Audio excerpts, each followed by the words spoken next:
I'm your host, King Shay, and welcome to another episode of the King's Speech podcast, where we use speech to leave an inheritance. Before we get into this episode, if you could do me a massive favor, if you can like, comment, and subscribe to the channel, we really appreciate it, especially clicking that like and that subscribe button as well, just so we can really build the channel and take this globally. But today, I'm very excited to have an East London-born theatre maker, award-winning actor, former secondary school teacher who transitioned into from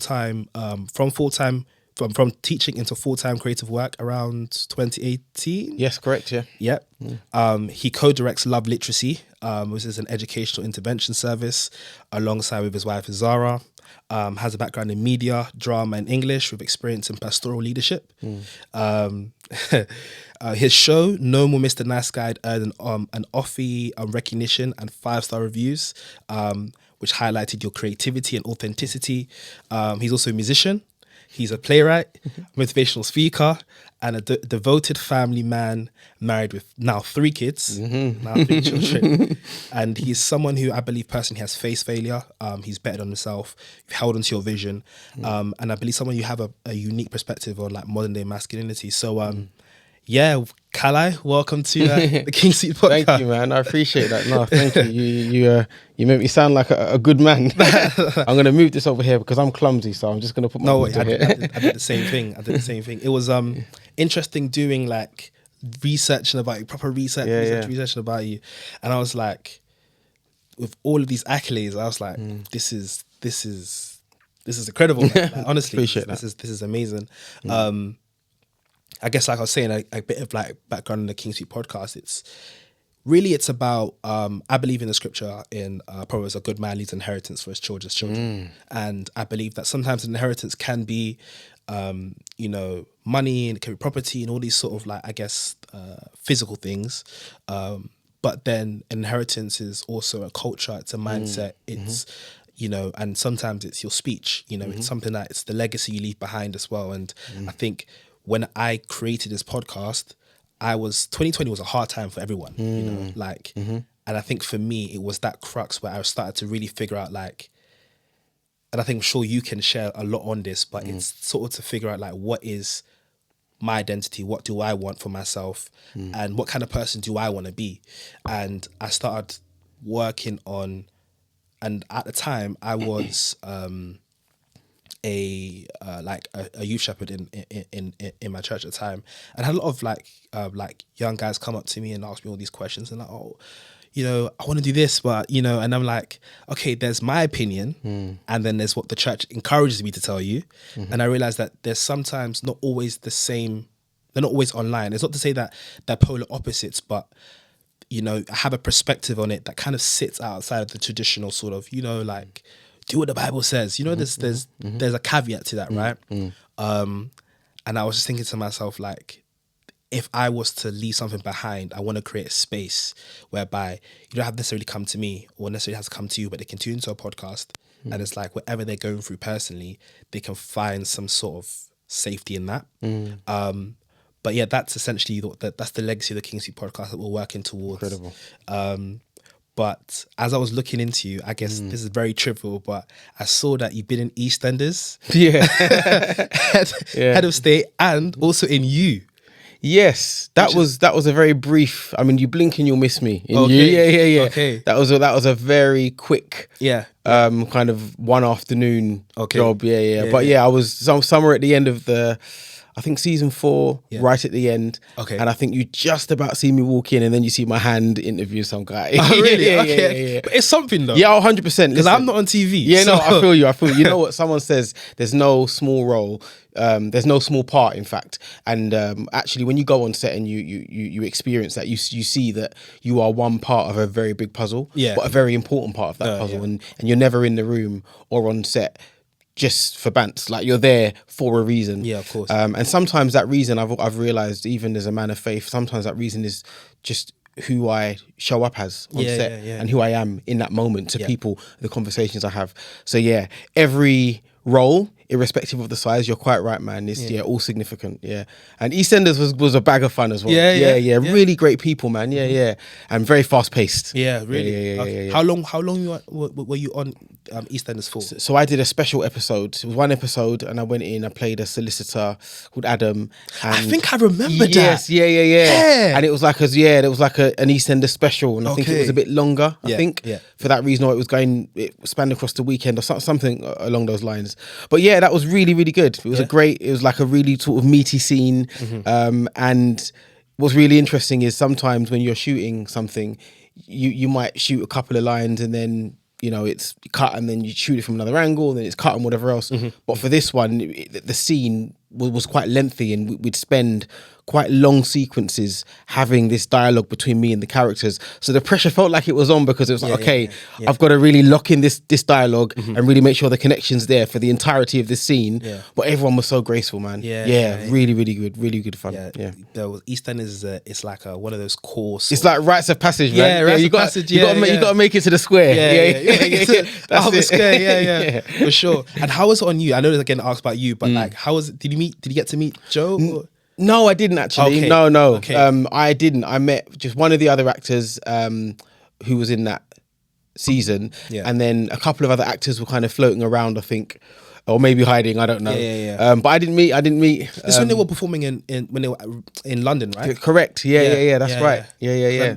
I think it is in season 4. They it's like a university thing, isn't it? Royal Holloway. That's right. That's the university I went to. Oh, okay. So I was like, wait, I know this university. Right. And they also filmed. There's a scene in Avengers or 4 where they filmed there as well. So really? Okay. But no, that's cool. Man. Yeah, man. That's cool. Good fun. Building the CV, bro. Yeah. Step by step. See you more in more films Thank you. shows and stuff like that. That's fantastic. But I guess like, so okay.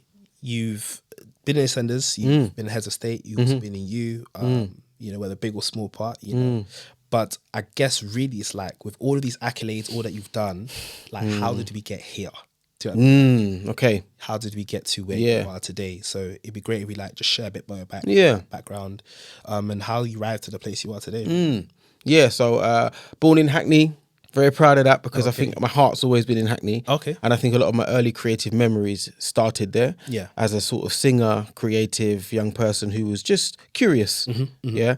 And then moved into like the Essex area when I was about 10. And that was another culture shock. But essentially, I've always been quite creative. So I've always been that kid that was in my mum's fashion show and then decided to do a bit of breakdance when I should have just been like modelling the clothes, you know what I mean?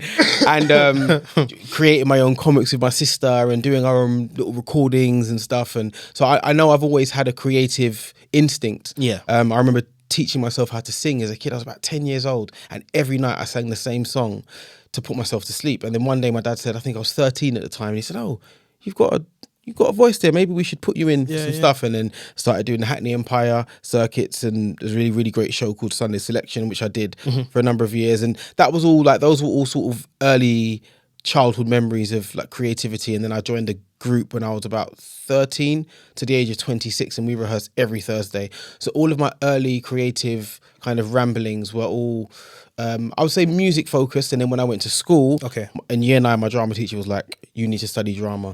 And that was a real turning point for me. God rest her soul, Miss Arnold. She really poured into me and saw me. And then I think I just sort of stumbled into teaching, I say, because I left school, left sixth form, and I didn't really understand the journey from college to creative arts and performing arts. I came from a Jamaican household, and it was about survival. I was one of 6. And I didn't really have a pathway. I didn't know where to place my creative energy in terms of acting. But certainly music. I was in a band, so I had an outlet. And then so I fell into teaching and ended up, I did my degree and did it for about 4 years. It was a part-time degree. Didn't know what I was going to do. It was cultural studies and digital media. And my friend at the time, was going into teaching. So I thought, maybe that's what I'll do. And then I said, I'm going to do this for 3 years.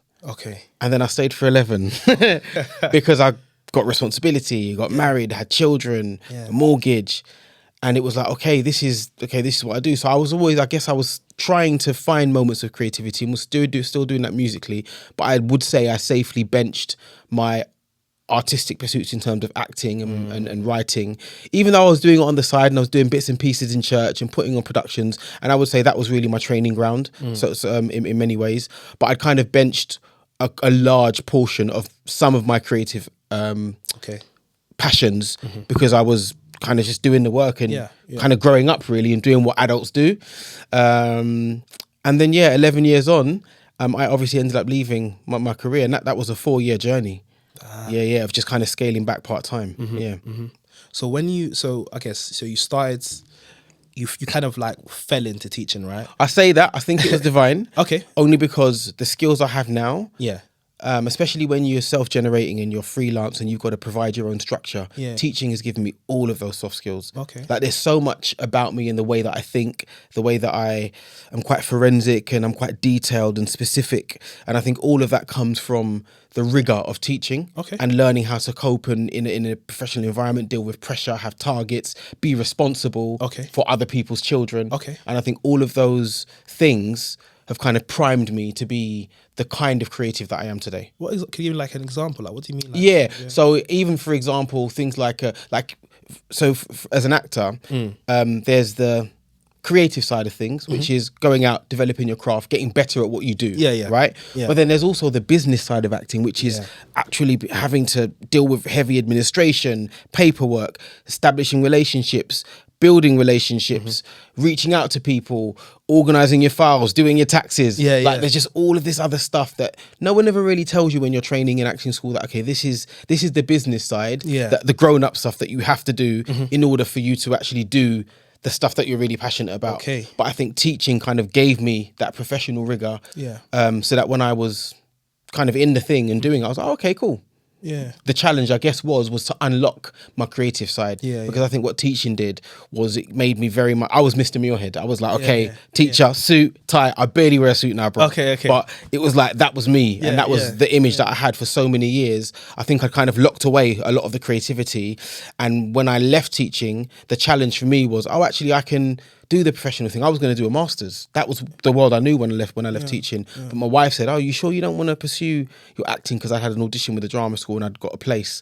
And I was just experimenting at that time. But I realised, the challenge is to find and rediscover who I am as a creative and what my voice is. And that has been the journey in the last 7 years since I left teaching to now, that I think I've been on this journey of self-discovery, training, trying new things, throwing myself into uncomfortable positions and things that me as a teacher wouldn't do. I was afraid to put up videos of me playing my own music in 2013 because I was like, I'm a teacher. I don't want to do the wrong thing or get in trouble or do.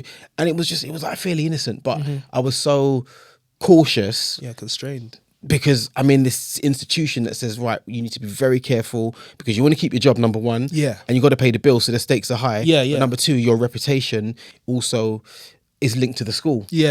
So I think there was a whole load of things in me that was just very cautious. And I think now it's been rediscovering I wouldn't say the risk, but I guess informed risk, but definitely the creative risk and just the healthy risk that comes with being a creative. That's what I'm enjoying. It's that opportunity cost, right? Like 100% costs you something. And I think that's a good point. I think especially when you have like, I guess a passion, a side hustle, whatever you want to call it, and then you're also working like a full-time job, there is that scary like narrative of like, okay, I need to still pay my bills and still be stable and still sort of fund my dream in some sense. But it's like sometimes your dreams require you to, I guess, take that risk whereby it's like you could almost jeopardize the same thing that is giving you the stability to create your dreams. But so I guess my question for you then is a bit of side, but then do you think that, so you know, always you have people always say it's like, okay, like don't leave your main job until your side your side hustle whatever can sort of support you. What's your view on that? Like, boy, that's a really good question. So when I left teaching, so I was working at a school, my third school, and I had some responsibility and it was going really well. It was really tough though, just really, really tough. And I think it was having an impact on my health, and I didn't really realise that until kind of a year in. Then I went back to my old school to go part-time and sort of transitioned out. But for me, it was a 4-year journey. So from the idea of, okay, I think it's time for me, I can't do this anymore. I think it's time for me to stop ignoring my creative voice and to take some time. I had to go down to 4 days, and then I went down to 2.5, then I went down to 2 days. And this is all in sort of like year on year consecutively. Okay. And then the final year, and then after the 2 day year, 2 day a week year, I left after that. So so the school you work at let you work for 2 days a week? Yeah. So I worked at one school, then I moved on to another school with responsibility. I was there for about 6 years. Okay. Then I went to my third school. I was the head of department. I did 2 years there. Yeah. But in my second year at that school, I went down to 4 days. Okay. And I had a great year, Yeah. really successful year as a head of department. Probably because I had an extra day just to kind of think again and rest a bit. And then when I went back to my old school the year after, to my second school, I went back there for a couple of years. So I went down to 2.5 days. Okay. I think they wanted me for 3, and I said, I'll do 2.5 because I initially wanted 2. And then a year after that, I did 2 days at that same school. Okay. And then I left. But in that time, I'd been saving money. Okay. And my wife and I had discussed living on one salary. So we discussed that quite early on, before I'd even started scaling back. And I think what that meant is that we just allowed ourselves some extra wiggle room because we were used to living on less. Okay. So we just tried to manage. So when I'd left teaching, I'd saved some money, but then we were also used to living on less. So we'd kind of been in a position where we'd say, okay, well, we can kind of manage this. And again, it was partnership, it was teamwork. If she didn't see me, I probably wouldn't even have walked this path. I would have just thought, you know what, let me just carry on working, because me in my late 30s at the time, what am I doing dreaming? Like, I didn't understand the currency of my dreams and what that meant and the value and the weight of that. I was like, okay, well, like, no, I've got a career. This is what you do. I'm doing the right thing. So to have dreams of doing something else and going and being an artist, that didn't compute with me and what I'd known. But it was my relationship with money had to change as well. Okay. Because even when I was scaling back, I was doing courses and just honestly, Moses, I was throwing myself into just every different room I could with different types of people. Sometimes I'd be the only person like me in that room. Might be the only black guy or the only guy sometimes. Just on different courses. And one course I went to, I can't remember who was running it, but it was a Guardian masterclass, and it was about the portfolio career. And this lady, I think her name's Samantha, and she spoke about changing your relationship with money and the idea that, okay, you earn a salary each month, that's what you're used to, but the portfolio career is someone that is what I've now realized is what they call a scanner, which is you like to do lots of different things, and you essentially have this portfolio of things that you do to earn your streams of income. Okay. And I thought, so there is another way. Okay. Where I was trained to go, right, you get a good job, you get a good salary, and that's what you do. I then realized, actually, if you've got lots of interest, which I did have, and lots of skills, maybe I can do a bit of teaching, but then I could also do some consultancy, or I could also, do some admin if I wanted to. I could do supply if I really wanted to. Do some acting. Okay, I pivoted, started doing some writing. I've still got music. So it was just finding lots of different ways to use my skills to generate those streams of income. And I think that's one thing I would say in terms of when people are looking at, don't change it, don't leave your job until you find something secure. Actually, sometimes what it's about is just changing your relationship with money, looking at the tools in your hand and know, okay, what are my skills? Because I sometimes I feel like we are conditioned almost to not see our strengths. Okay. We go through the school system, which is great. I was a part of it. I've taught in it. But I think sometimes what the school system doesn't always do is encourage people to find their element and to actually acknowledge what their strengths are, kind of forcing people through these 10 subjects. And then they get to the end of their GCSEs and they go, okay, but why did I study that? And why did I study that subject? And but what are my skills? What am I really good at? What do I really enjoy doing? And I think there is something to say for allowing people the room and young people the space to discover some of those things quite early on in their lives when it is bubbling, so that they can start to see that there's many ways that you can make money, or that you can be happy, of course, but it is, let's face it, it's about, you've got to pay the bills. But there are many ways to use your skill sets and your giftings and your talents to generate income. So that was a journey that I went on. So now me and my wife, we run a tuition service, which is which is a stream. I am, as well as an actor, I also write. Okay. Yeah. As my teaching gave me the skills to just understand how to apply for things. Like I've applied for funding in the last few years and like managed to get successful pots of funding here and there, which have helped. But again, all of those skills that I've learned and developed have helped me to do that now. So I think I don't know if I've answered your question, but yeah, no, for sure. I guess you kind of segue. I want to talk about the sort of like the institutionalization sort of route. Yeah, sure. I do want to talk about that at some point, but so tell me more about No One Mr. Nice Guy. So, you know, I was talking about it before that you've been on tour for about last year. Yeah.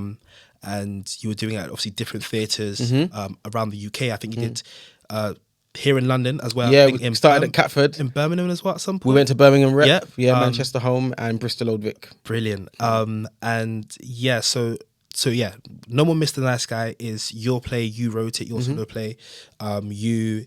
You sing, you act, and you perform in the whole play. But like, what inspired it? Like, what was the message of the show? What was the narrative really about No One Mr. Nice Guy? Where did it come from? I think it definitely came from huge elements of my personal experience. So it's a gig theatre piece, fuses spoken word, music, original music. I've got 2 band members who play with me on the show, Hannah and Terry, and they're amazing. Yeah. Directed by TD Moyo, a wonderful director and a great creative team. But the show basically follows this guy called Kellon Douglas, and he is an aspiring musician, but he's also a teacher. Yeah. And it's about being that black British man in today's society. Not the black British man, because we're not a monolith. Yeah, of course. But it's a perspective of a black British Caribbean male who has dreams, man. Yeah. He's in his late 30s. And again, what I was talking about, this whole kind of like the currency of dreams. I had a lot of conversations with my director about this and just what does it mean for a black man to dream in this society and in this day and age? And when you reach that age of, you know, you're plus 30 and people want to tell you you're over the hill, what does that mean? Because I believe that life is so long that I'm just too old. I'm too old. Once I hit 30, I'm too old. So it's about this guy that desperately wants to be this creative, but he has lived his life doing what he has been told is the right thing to do as a man, as a black man, as a responsible man. So he is, I guess, in many ways, he's kind of like silenced all of his creative desires to be a good son, to be the kind of one that can help out his parents when they need it, to get married, and he's got this relationship that he's not sure he should be in. She's kind of from a really bougie background and they want to have this really expensive wedding, so he's under pressure there. He's under pressure at work to kind of be the cool black British teacher, but at the same time doesn't quite get the opportunities that everyone else gets. So he's facing the microaggressions and he's just under so much pressure. But with all of that going on around him, all he wants to do is be a creative, but he cannot see a way of doing that. And it's this tug between him pursuing his creative desires, but also trying to please everybody around him.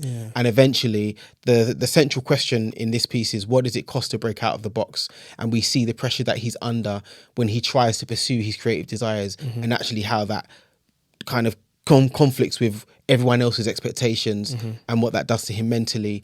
And it's all told through music, spoken word, and poetry, which is my, it's my playground. Yeah, that's amazing. I think that is it's a very powerful, very relevant narrative. Like, I think being a man, but then also being a black man, I think there is somewhat a box you get pigeonholed to, which is like you have to sort of look, act, and be a certain type of man. And I think maybe to like the white male counterpart, I think there's a little bit less pressure to sort of kind of be this sort of built and prepared individual. I don't know if you know where I'm coming from.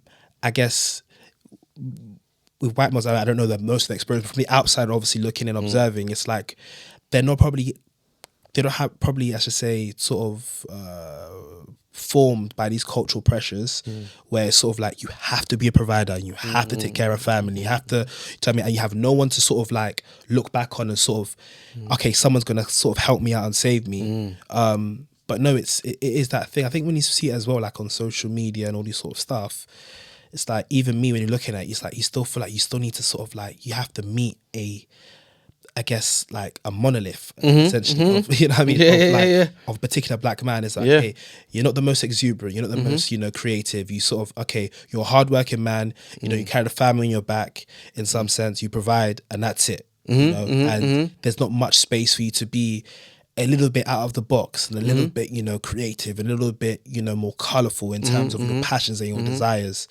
But no, I totally really understand that, and I definitely need to watch it now. Sure. No, listen, hopefully it will make a return. Yeah. We're still cooking and really hoping by God's grace it will make a return. But that's fantastic. But you are right, man. Yeah. I completely resonate with that. Yeah. But yeah, you mentioned something about like the currency of your gift.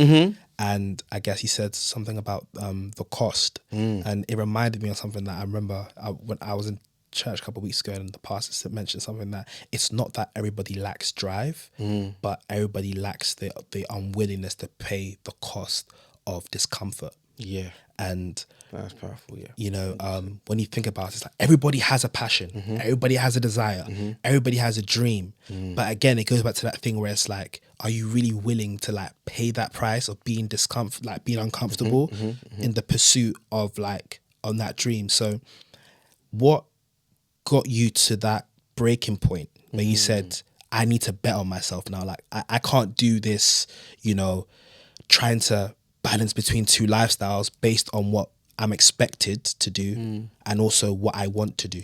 Yeah. Definitely when I was in my third job and I was at head of department, again, like I was earning good money, things were going well, but I started to get ill physically. So my back started playing up. The first time in my life I was going to see a chiropractor. My alignment was all off. Like I was told like my neck was just forward like this, and I was carrying this heavy bag and leaving the house early, getting home late, and I found that I was, rather than enjoying my time as a father, I was enduring it, because I'm getting home late and I'm trying to balance, but I'm so tired and I'm just not really present. I didn't feel like I was mentally very present in that kind of period. And I think I just got to a point where I was just sick of being sick. Why is my back hurting? Why am I always getting? My back's even hurting. Yeah, like, why is my neck always going? I'm in the shower. It's just gone. Like, what is going on? And there's a book called The Body Keeps the Score, and I've like read bits and pieces of it. But good book. Like honestly, bro, like there's so much stuff going into our minds and our bodies subconsciously. Yeah, and if we don't we're not present to it and we don't deal with it, or we don't really, the whole thought-feeling connection, right? Your thoughts influence your feelings influence your actions, right? But I was never tuning into my thought processes. I wasn't really thinking about, well, am I stressed, or what is bothering me? What really upsets me? What don't I want to do? What am I doing that I'm really not very happy about, or that maybe I'm resenting? And because I was ignoring all of those indicators, it just kind of started messing up my body, I believe. So I was ignoring myself, my inner voice. I was just shutting it out because I'm just doing what I believe I should do as a man, which is, like you said, just be a provider, just get up in the morning. I've got another brownie point because I'm up early and I'm back really late. But what my kids, what about everything else? What about me? I can't give from an empty cup. So I just started to really align myself with what was going on inside. And I think the physical cues was like the biggest surprise, because I was in my 30s. I wasn't old. Do you see what I mean? So I just, got fed up, and I started to do the work physically to repair myself and go to the chiropractors and all that kind of stuff. But then realized I've got to do the work internally in the mind, and kind of start destabilizing some of those limiting thoughts that I have and that I have had for many years.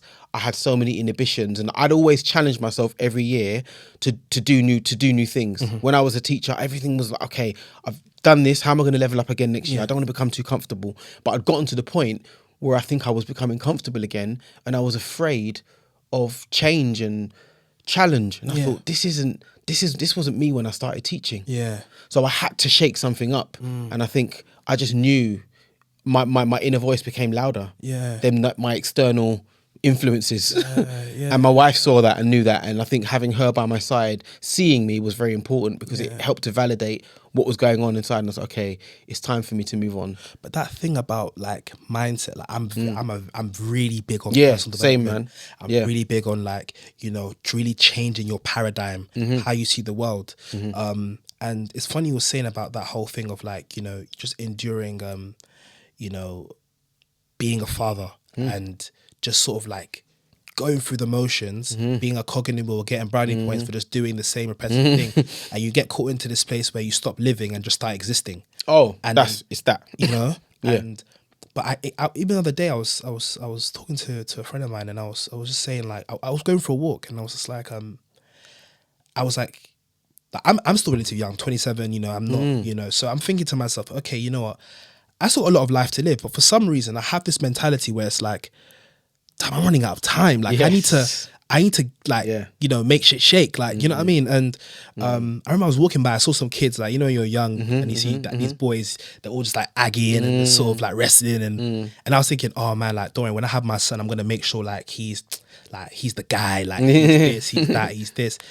And then I thought to myself and I was like, why am I already preparing to feed somebody else's life? And I've like, I should be looking at myself and like, I'm going to make sure that I'm the guy I want to be. I'm the person I want to be. And I've got into this mindset where it's like, there's a guy called, I think his name is either Seth Rowan or John Rowan. I need to remember his name. Oh, I know who you're talking about. Yeah. I know the guy. Yeah. Jim Rohn? Yeah, Jim Rohn. That's it, Jim Rohn. Yeah. But he said something about like, he said, get serious about your life. And he said that because in 10 years time, you're going to be someone. The question is who?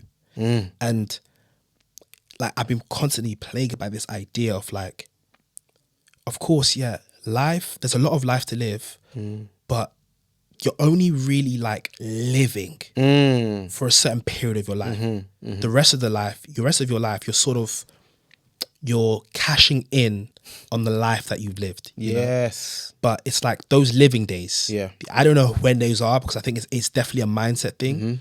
But no, I understand that thing. Like I'm in this place right now where I'm really trying to think about like intentionally, what kind of person do I want to be? What kind of life do I want to live? Because you can get into that cycle where you're just a cog in the wheel and then 50 years have gone by and I don't know, but you know, the beautiful thing about wisdom is that it doesn't have to be a lived experience. It can be vicarious. And it's like, you can see somebody else's life and say, I don't want that. You know what I mean? Like, I don't know what I want, but at least I know I don't want that. 100%. You know what I mean?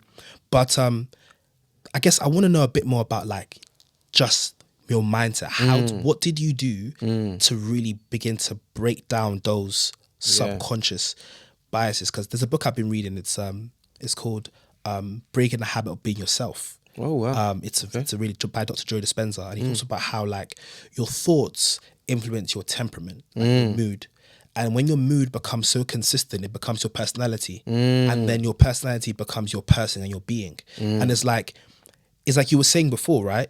You're so scared of like risk and change. That wasn't who you were before. Nope. But because you've been thrusted into a system of living, it's like it's become your thoughts and that becomes your temperament and that now becomes your personality. And it's like now you become indistinguishable between who you were before and who you are now. It's like now you're a completely different individual, but it's not the person that you are intrinsically. So how did you do the work to uncover that person inside that had been sort of buried by all these responsibilities and pressures?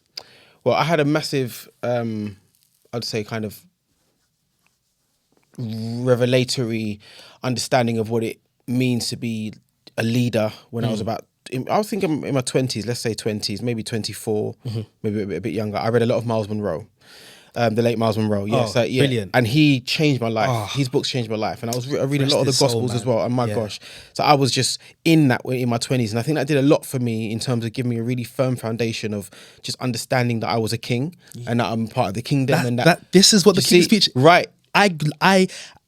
I remember in 2020, like I did like a whole maybe 6 months of just literally sitting down and taking in his messages, and he delivered the gospel in a way where it was like it was practical, but it reminded men of their value and their importance and how that it's actually God has designed for his influence to be in the world through the man. That's right. Through the man. That's right. And that is what the King's Speech podcast is. It's purpose, right? There you go. You know, But sorry to cut you off. No, but like please. that is what it is. Yeah. It's that thing where it's like there's this narrative that's been lost somehow, where it's 100%. like men are just thrown into this thrust of like, okay, being proud, but it's so much more than that. Like you actually have like a kingdom mandate. Yeah. You're supposed to bring a certain culture into this world.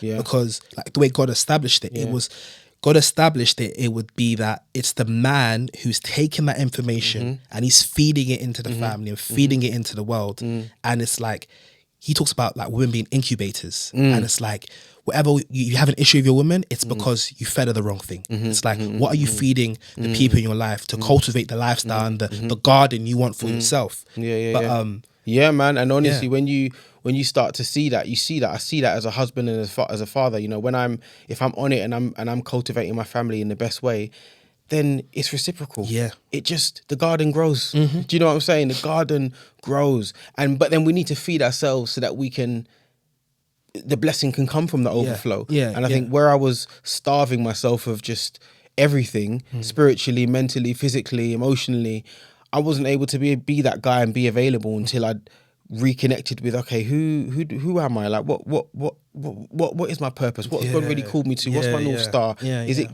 creativity, family, inspiring others? If that's what it is, then what am I doing every day to actually do something about that? And it was, that was quite early on in my life when I got into Miles Monroe. But then I think where I'd had my career as a teacher and I'd sort of fallen into this kind of cycle of just habit and just, like you said, existing, I didn't really pay much attention to anything else that was going on in life apart from just do the job. And I was very, very heavily involved in church as well. At one point, me and my wife were in 10 different ministries between us. So we were just doing so much, pouring out. And some of it was, really great work. But I sometimes question whether everything I did was always with a real kind of deep understanding of purpose, because it was just always feeling so burnt out and tired and never really stopping to understand, why am I doing what I'm doing? And then when I got to the end of my teaching career, when I went back to study, that really opened me up, which is interesting because you would think, okay, I'm coming from the church, maybe I'm going to have this really fantastic moment with a spiritual teacher. It wasn't that. It was me going into this room with these people. I was the oldest guy in the room and humbling myself and not being Mr. Muirhead, making mistakes. Do you know what I mean? Not trying to get it right all the time and understand everything like a teacher, but just kind of be open and available and be this kind of blank canvas. I'm like, what do you mean roll around and do this? And like, what's this? But I'm having to really humble myself and be with teachers that are younger than me. And I know I've been a teacher for 11 years. I'm in this classroom and I'm with this, someone who might be like 24 and I'm 36 and I've got to humble myself and just kind of do the work, because it's not about me in that room. I've got to leave my ego at the door and be available to my peers in that class. And I think that experience for me at drama school was really eye-opening, because I think I started to just shed away all of my inhibitions and kind of find my creative voice again and not be afraid of embarrassing myself and being a bit silly, learning new things. And that opened me up and I said, okay, I'm going to be a sponge now. So I did every single extracurricular thing I could do under the sun to squeeze the orange juice out of that experience. And by the time I got to the end of that experience, which was about a year, I got to 2019 and I was a different person.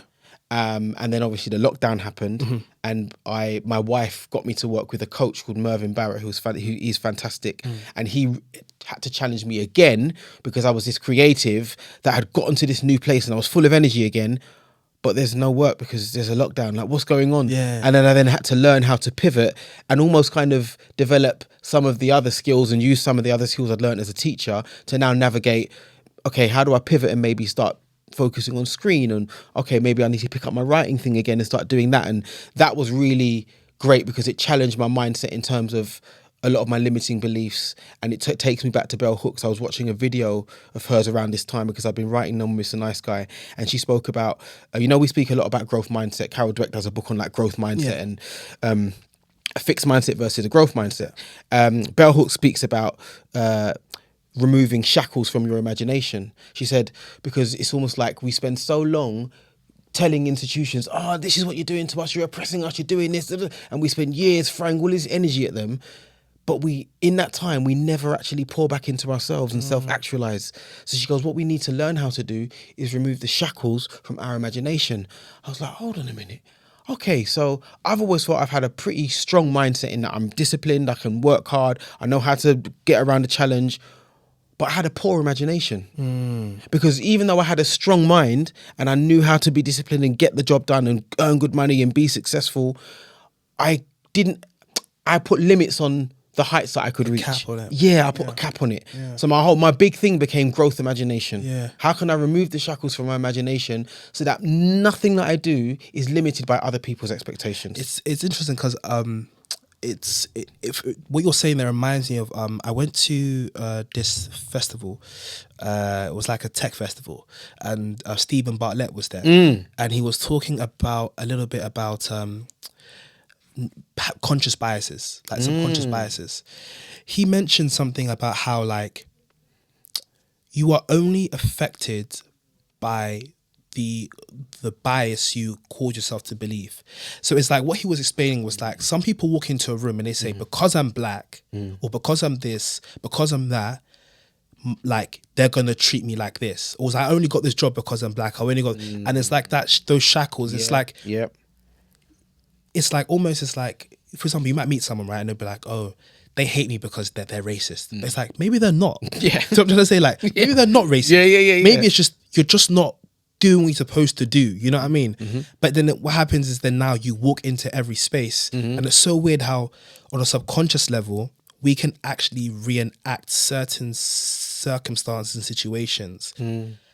Our subconscious can navigate us to even situations that resemble those biases. I hear you. You know what I mean? It's like it's almost like self-fulfilling prophecy in some sense. It's like your subconscious mind prophesies into your reality. You believe that, and it's like an ongoing circle. And it's when you start to actually say, you know, I'm going to have almost like a limitless sort of perspective on myself. You know, and that's even what I guess being a Christian, you know, being a believer even is. It's like understanding that I'm not subject to the laws of this. Like I have a heavenly father. So, I mean, it's like, okay, you know, 10,000 shall fall on my right side, you know, 100,000 rats on my left side, but you know, whoever the Lord preserves, those things will not harm me. Whatever, you know, no weapon formed against me shall not prosper. It's that mindset where it's like, okay, although I see that this thing is a real thing, this thing doesn't apply to me. That's right.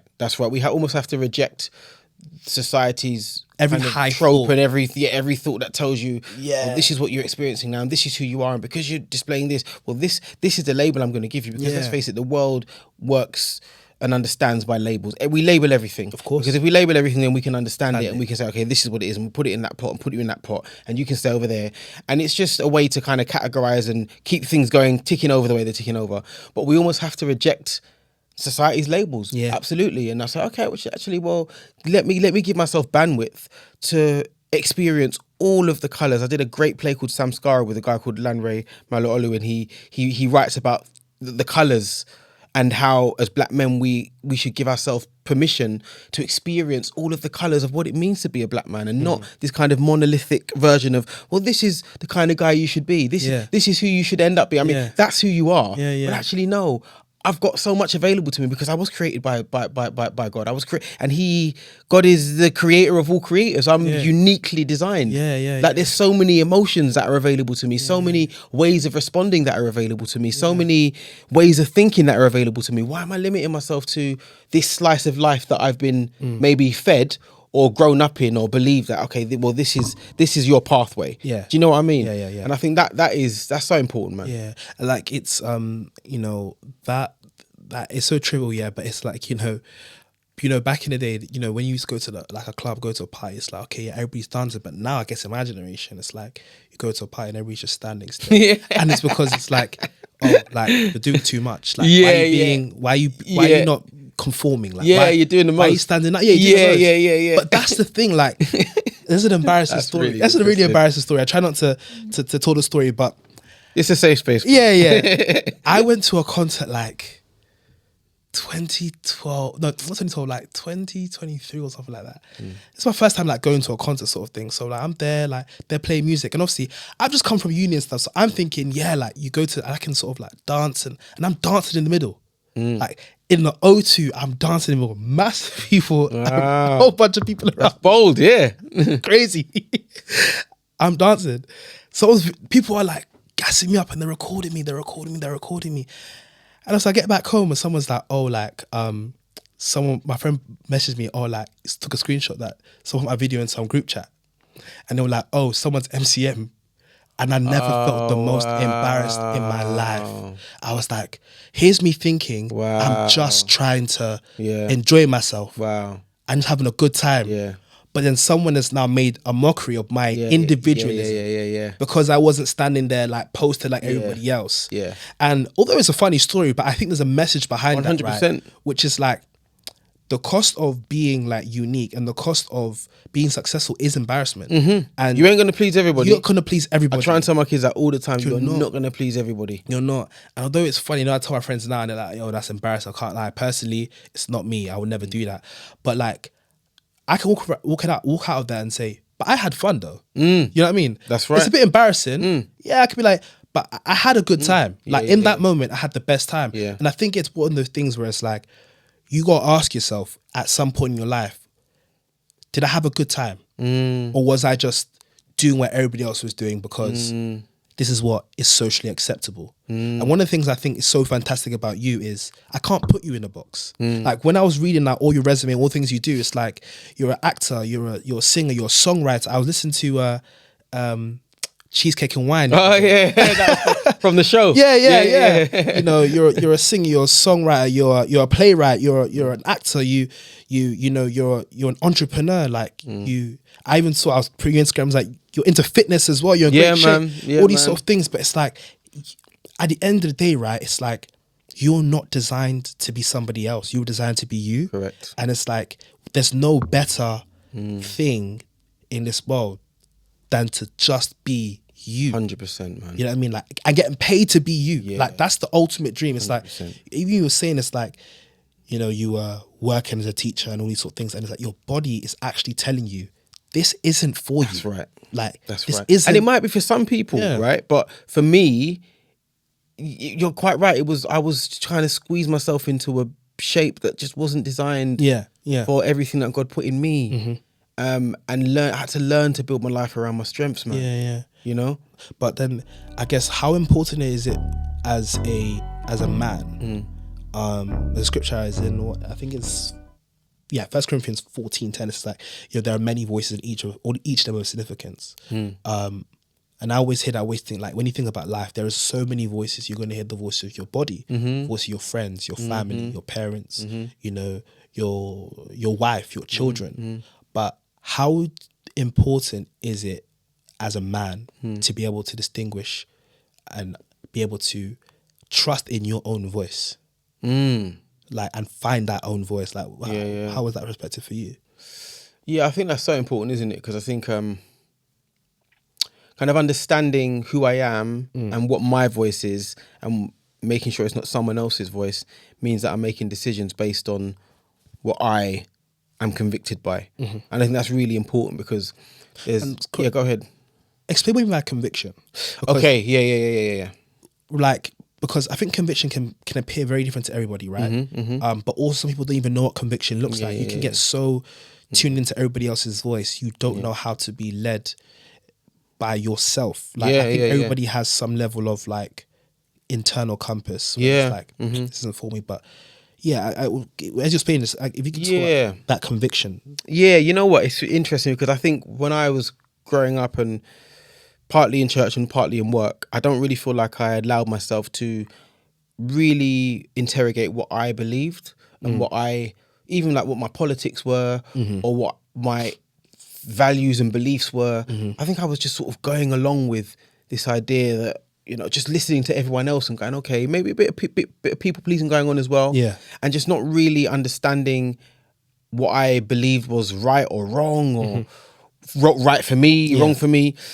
So I think when I talk about conviction, there's two things, because obviously in church, conviction, often we talk about being convicted by the Holy Spirit or by God, which should line up with God's word, of course, for example. But then there's just kind of, I guess, personal conviction, for example, like it really, like I like to, for example, I think it's important to, like, I love cooking for my family. Like, that's a real personal conviction. Like, I think it's good to be able to prepare your own food and love on your family, and that's something that I will continue to do for as long as I can. Of course. Do you see what I mean? That's one of the ways that I express my love as a father and as a husband, is to be a part of that conversation. I've got friends that they ain't got no interest being in the kitchen. That's not them. But my conviction is no, I should.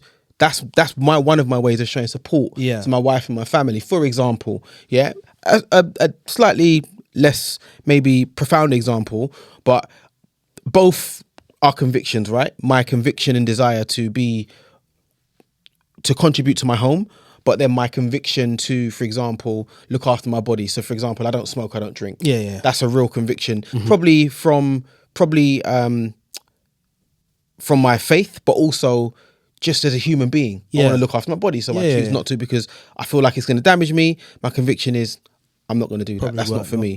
But then I think it spills into every other area of your life. Do you know what I mean? The kinds of friends that you keep, the conversations that you have with those people, whether I'm going to sit in a room and talk about other people or talk about ideas. You know, like if I'm in a room and I'm with people that are more consumed with like gossiping about someone else, if I'm honest with you, that's a real put off for me. I'm just like, you know what? I don't think that's a friendship that's going to work for me, because I find that exhausting. I don't think there's enough time in the world or in life to sit down and just talk about other people's issues. Actually, if we're talking about ideas and how we can build and how we can grow and how we can connect and thrive and cultivate one another, okay, that's a room I can be in. Okay, that's a conviction for me. So I think what it then does is, when you have convictions, it then means the decisions that I make, the company that I keep, the spaces I choose to stay in and put myself in or choose to pursue is in line with my convictions, be that biblical, what I believe God is leading me down, or things that I've just kind of picked up along the way that are really important to me. Does that make sense? No, that makes sense. That makes sense.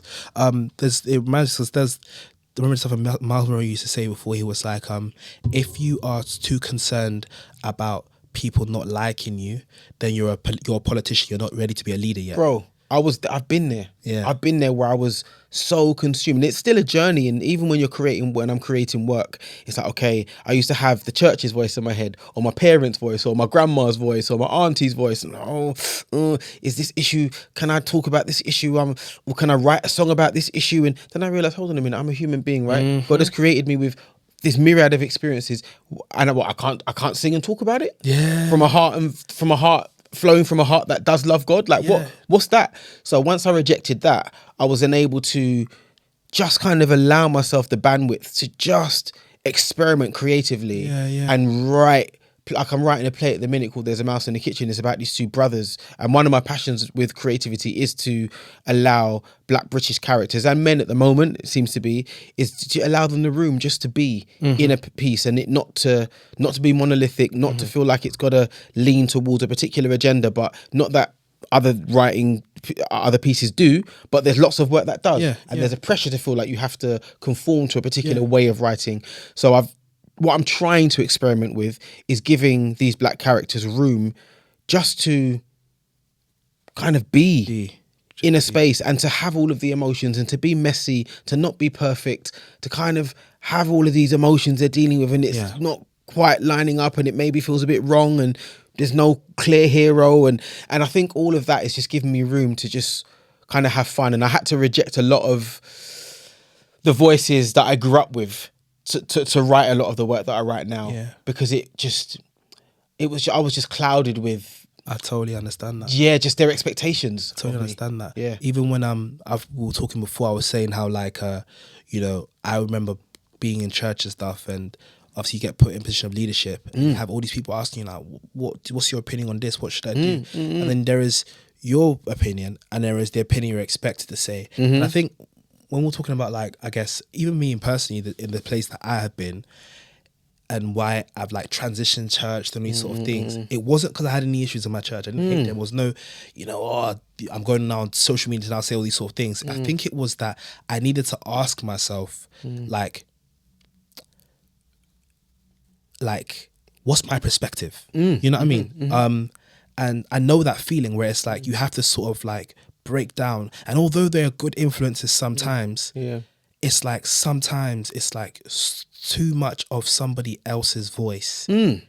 It can completely nullify your own voice. Yeah, man. Understanding like, actually, you know, like, I don't necessarily agree with this thing, or necessarily agree with this culture. Well, you might just have questions sometimes. You go, actually, I've got questions, and we need to normalize and give ourselves room and permission to ask questions. Ask ugly questions and as well. Ugly questions, man. Because even this as well, right? Yeah, yeah. I think partially why this podcast started was because there were certain things you can't say behind the pulpit. Yeah. You know what I mean? Like, there were certain questions that I was asked that if you're in front of a congregation, you would say, okay, this and this and this. If you ask me personally, I remember pastor used to ask me this thing. You said this thing before. It's like, when you ask me a question, you can ask me the question in two ways.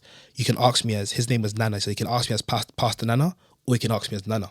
And you get two different perspectives, you know what I mean? Yeah. But it's like, you know what I mean? And you get so two different perspectives on the same matter.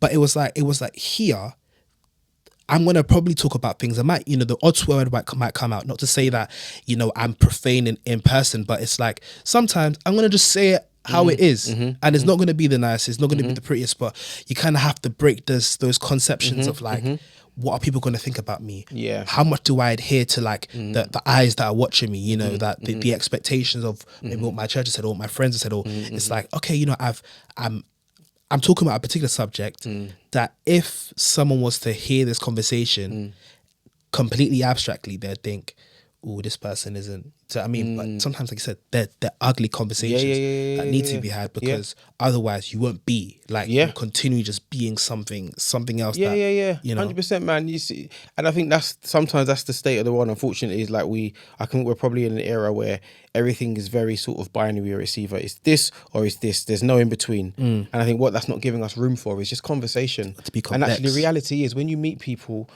in any which way, any area, any forum, they're going to have a myriad of kind of thought patterns. And it's going to be, and for a lot of people I know I've met, their thought patterns are all over the place. I know my thought patterns are all over the place sometimes. So I think it's giving ourselves just room to just have conversation and just understand people's perspective, even if you don't agree. Do you know what I mean? It's just understanding that, okay, we can have different perspectives and still sit in a room and talk and walk away and be like, okay, maybe I have a bit more understanding now. But okay, we're just chopping it up and we're just trying to understand and kind of grapple with things that, you know, we maybe have questioned. So I think that's important. We don't always get that in institutions, because institutions are about, this is how we run things. If we don't run it this way, everything's going to crumble, which I understand. So they kind of just need to keep everything, whether it's a school or a church or a system, it's like, we need to keep. And I understand that when you're dealing with a lot of people, 100%, right, you kind of can't risk the crisis of the individual. You know, it's exactly. Like, if there's so many individuals, I mean, that's why it's like, I mean, the term cult, right? It's a half of the word of culture is cult. You know what I mean? Oh gosh, Like, when you think about it, like, when we're talking about a particular culture of the workplace or the church or the home, it's like there needs to be a uniformity in some sense, right? And you don't want to risk the challenge of the individual who doesn't necessarily colour within the lines. This is what it is, bro. And I think it's giving room to that individual to have a conversation with them. And sometimes that doesn't happen in a massive forum. Maybe it needs to be a cell group. I'm a part of a church that have a beautiful church, and they have cell group ministry. So we're able to meet in smaller groups and sometimes just talk at length and just, like you said, bring yourself to the thing. I'm not bringing, you know, when I was Deacon Cal-I, I was on the pastor's council, and it's not that, it's not him. This is just Cal-I Jonel, and I've got questions. Sometimes I get a bit like doubtful, or sometimes I think, oh, I'm worrying, and I can just bring that person into the room. We can all sit down and talk. Where we all understand what it's like to be a parent, for example, and you're talking about parenthood, and we're just chopping it up. And I think creating spaces like that in churches is really important, because I think that's where those conversations can happen, and where there's more time to have those conversations as well. So, just as we're closing, I wanted to get your perspective on like on just modern masculinity and just the ideas of leadership, and how you're trying to, I guess, what are your current sort of conceptions of modern day masculinity right now, and leadership right now in men? Gosh, I mean, it's a big question. Of course, I can talking from my perspective, I can say that I know we talk about masculinity being in crisis, okay? So I think we've gone through like lots of shifts in terms of what it means to be a man, and now we're in 2025 and there's lots of ways to express masculinity, and people are all kind of questioning, you know, what is masculinity, and we talk about toxic masculinity and so forth. So I think now I think masculinity is very much in the kind of public conversation, isn't it, in terms of like what it is and how we can help our boys to be better men. My own personal experiences with masculinity, I think I've always believed, certainly with my readings of Miles Monroe, is that men and women have a spirit of leadership in us. Mm-hmm. And I believe that leadership is about service. So I've always approached kind of masculinity as leadership, but then I've approached leadership as service. Okay. Which I guess comes from a place of humility and going, okay, it's not about thinking less of myself, it's just thinking of myself a bit less so I can be available to others. But then also nurturing myself in the way that I need to be nurtured so that I can be available to other people. So part of it's about leading by example. Part of it, for me, masculinity is about being, I had it in my mind, what is it? So, for example, with my children, it's not just speaking, but it's showing.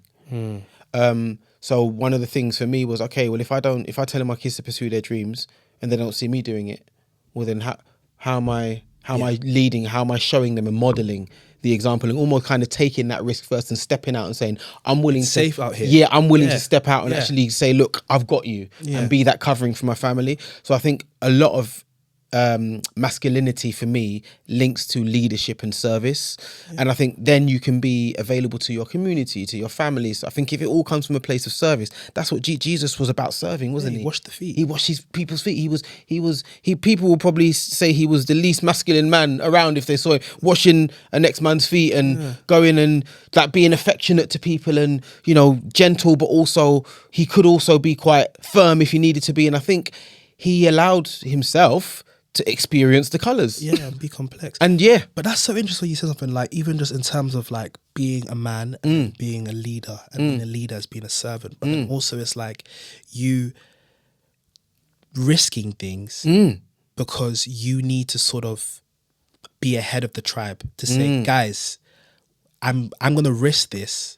100%. So when you guys come, it's safe. 100%. You know, like I didn't think of it that way. Because it's like you kind of like, I think there is a message there where it's like it's important as a man to actually go for your dreams, actually challenge yourself, to actually to break the mold so that you can set an example for those coming behind you that it's safe to do that. That's right. You got to break that ceiling, man. Yeah. So that those coming up, and that's one of my big things as a creative. I'm like, I just want to write really great work. Wow, so that, what a mandate though. They're like, I want other creatives, other black creatives, other just creative beings to be able to go, okay, this can be done. And actually, if you're a career changer, it can be done. Yeah. And actually, they break the ceiling open so that it's a little bit easier for the person coming up behind me. And if that's my children or my friends or my peers, my wife, my family, then so be it. You know, if it's you, do you know what I mean? Yeah, let it be that, you know? Yeah. So I do think a large part of it for me